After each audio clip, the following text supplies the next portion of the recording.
Bree here, and if you've been following my content recently, then you know I attempted a summer reset, and it did not go so well.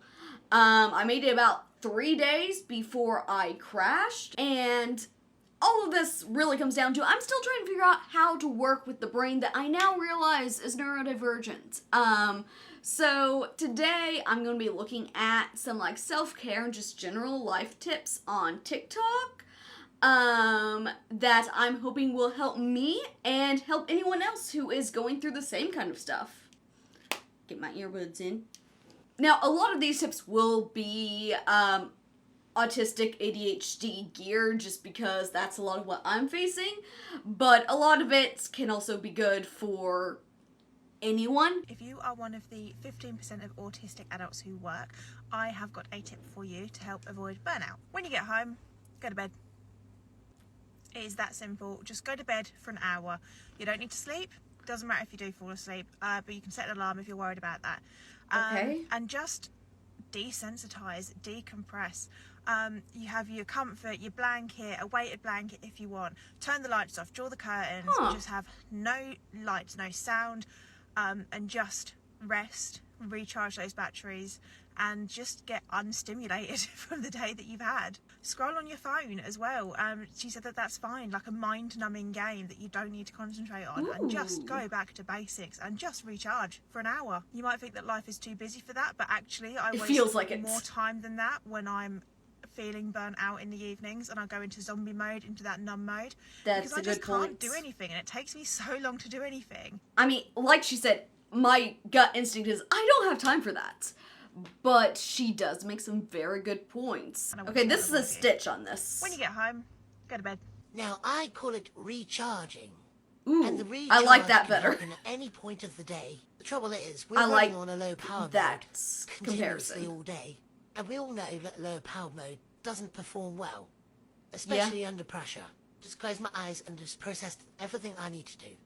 And then I'm fine. I like her take on that. It's way less overwhelming of an approach, I feel like, to just be like, just take little moments throughout the day and recharge in those. Did you know that if you're neurodiverse, it's scientifically proven that you should build in parts in your day where you are laying horizontal, like me right This now, blew my mind when I heard it. in the middle of the day, because it helps to reset your nervous system and just recalibrate your blood pressure, all that stuff. Yeah, this, like I said, blew my mind when I heard it, because I will, throughout the day, when I start getting really overwhelmed, be like, okay, I need to just lay down on the couch. And I never understood why. I thought, I'm exhausted, I lay down. But it really did feel more like recharging. So it's one of those things that I hear, I'm like, oh, well, now something else in my life makes sense. And one of the things I love most about TikTok is people are sharing these things, and it's making others realize they don't have to be ashamed of the things that they do to take care of themselves, because they aren't alone. And yes, I'm talking about me here. This is the ultimate thing you need to learn about ADHD if you want to get motivated. Please. This is for real. I have all the ADHD. Just listen up. So there's actually only 4 things that motivate the ADHD brain, and it's going to be the reason why sometimes things work out for you, and some other times you're like, I was interested in that yesterday, but today I just cannot do it. Right. It is so frustrating where I'm like, last week I was able to do this just fine. Why am I struggling so much right now? Number 1 is a classic. It's called pressure. I know that you're a pressure cooker. When you just put a little bit of this is how I got through school. It, like, has to be done for yesterday. The reason why you procrastinate all the time, everything ever, is because you haven't felt enough pressure. If there's not enough pressure, you're not going to take action. And this is why all your homework, all the works are always the day before, because your brain secretly knows that you are able and there's still wiggle room. So until there's no more wiggle room, you ain't gonna do it, because your brain is motivated by pressure. Number 2 is a little bit similar but different. It's called competition. And this is because I know you love competing. Secretly, you fucking love competing. And this is why you see... No. Incorrect. I don't love competing. I love winning. A lot of the time, if you're by yourself to do something, you're like, I can wait. But if I'm telling you, like, the other person next to you is doing the same thing, and we're going to see who's best, your brain is going to be like, must be the best. Competition. Number 3 is kind of a given. It's interest. Are you interested? Do you like it? If you don't like it, you're not going to want to do it. But this is a very, even more prominent one with ADHD. If you don't have an interest or a passion with it, your brain is like, what's the point? What's even the point? So, and then autism on top of that. Keep that in mind. Number 4 is novelty. Is it new? Is it fresh? And this is the reason why you find a new hobby that you're interested. You know, number 3, passion. But then after a while, it just loses its glamour and its little sparkle. It's because it's not new anymore. So it's finding ways to be able to sprinkle a little bit of that throughout your goals, throughout your aspiration, throughout whatever you want to be motivated through. Yeah, a lot of the time we'll be super easier said than done, honestly. But we cannot finish the task. Why? Because the novelty fades and because we feel like we don't have pressure anymore. 3 things I will not do as a neuroscientist in order to protect my brain. Number 1 is go on my phone when I wake up in the morning. Whenever you wake up in the morning, your brainwaves transition from theta to alpha. This means that our subconscious mind I've gone on so many tangents about this because it makes such a difference. Time will have a greater impact on your mindset and messes up our dopamine for the rest of the day so that we continue to check our phones. Number 2 is negative self-talk. What you say to yourself matters, and the more you put that into your brain, the more it gets wired in. Easier said than done, again. Is what we manifest. And number 3 is eat highly processed foods. There's plenty of science now to support that what you eat impacts your brain. Yeah. But especially highly processed foods lead to brain aging. And we don't want that. I'm not good about that. Because I need the dopamine fix. Possibly the best advice on self-care that I've ever received, especially if you're a people pleaser. This one I got out of the book 12 Rules for Life by Sir J.P. Take care of yourself as if you were taking care of someone else. Like your child, for example. Would you let your kid not eat breakfast until 1 p.m.? Would you? I sure hope not. Would you let your kid have 8 hours of screen time a day? No. Ooh. So why are you doing it to yourself? Take care of yourself in the same way that you would That's take care really of your child. good. You would make sure that they're doing nourishing activities, spending time outside, not eating pizza for every meal, not watching TV all day. I love how she explained it. Because it's not just, oh, you wouldn't talk to your child that way, so don't talk to yourself that way, don't, you know, and that kind of stuff, like, forgive yourself because you would forgive your child, but also just the things like, you wouldn't let your child spend all day on their phone, so you shouldn't either. That little act, it's discipline because you're caring for yourself, and it's an area of self-care that people like to ignore a lot. My life completely changed when I realized that self-care doesn't actually have to take any extra time in my day. Number 1 is the 5-second rule by Mel Robbins. The idea is basically for people who tend to snooze or really have a hard time getting out of bed or taking action in the morning. Yes, when your that's alarm me. goes off, simply think to yourself, 5, 4, 3, 2, 1. And when you say 1, you sit up and you start your day. After doing this for a couple of days, I have become so much more of a morning person. Number 2 is laughter yoga, which Isn't that easy? Isn't that easy? What if you have pathological demand avoidance? Is it still that easy? What if you struggle with transitions? I don't know. I'll try it. I will try anything at this point. I will try it. But I don't know if that'll work for me. Number 2 is laughter yoga, which I also do in the morning while I'm doing other things and getting ready. You can do it in the shower, you can do it while you're brushing your teeth. Laughter yoga is based on the idea that the body doesn't know the difference between a real or fake laugh, so if you fake laughter in the body, it will become real very, very quickly, giving you a huge mood boost. And it can be as simple and as quick as this. Ha, ha, ha, ha, ha, ha, ha, ha, ha, ha.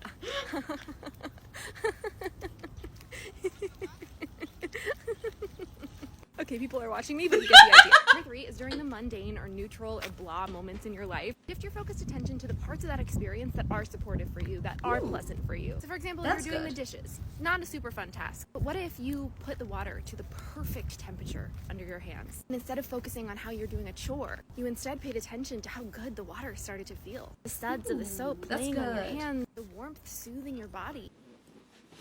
My foot's falling asleep. Number 4, while meditation is really beneficial, and I recommend it if you have time for it, you can incorporate mindful breathing into any moment in your life. Just decide for the next 3 breaths, you're going to pay attention to what it feels like to breathe. And I find that the physiological sigh is a really helpful way to do that. So that just involves taking a deep breath, catching another quick breath, and then exhaling all of that out in a big sigh. So it looks like this. And doing that 3 times will help I think mine reset looked a your little nervous different. system and regulate throughout your day and be more mindful of your embodied experience. And number 5 is probably my favorite, and that's just to let yourself daydream. Give yourself permission to daydream about what if everything went right for you. Daydream about all the things I in do your that. past that were so good. But I have problems living in the present anyway, so I'm not sure it's helping me. 10 burnout recovery truths I wish I knew earlier. Great. Number 1, dieting is making it worse. I definitely feel like nutrition is important for recovering, because your body needs to have the appropriate nutrition. But dieting, I can see how it would make it worse because it's an added stress. It's an added thing that you have to psychologically do. 2, burnout is totally reversible, but if you don't do something about it, it could turn into a chronic illness.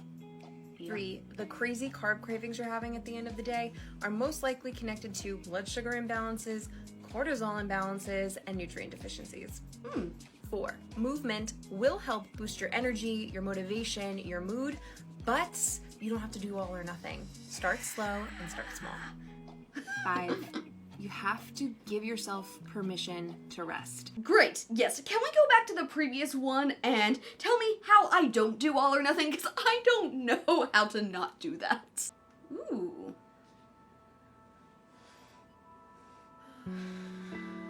Oh, I think that's kind of the same one that was done in that one. But doing it better, that was actually really nice and was helpful. Like, my body immediately feels a little better. Autistic unmasking is not straightforward, and people say, like, unmask. You're welcome to be yourself here, and you're just like, I have no idea what that means or what myself is. So I want to talk about, like, some beginning stages, literal practical steps for how to begin to unmask. And I think the first thing is to, like, know when you're masking. How can you unmask if you don't know when you're masking?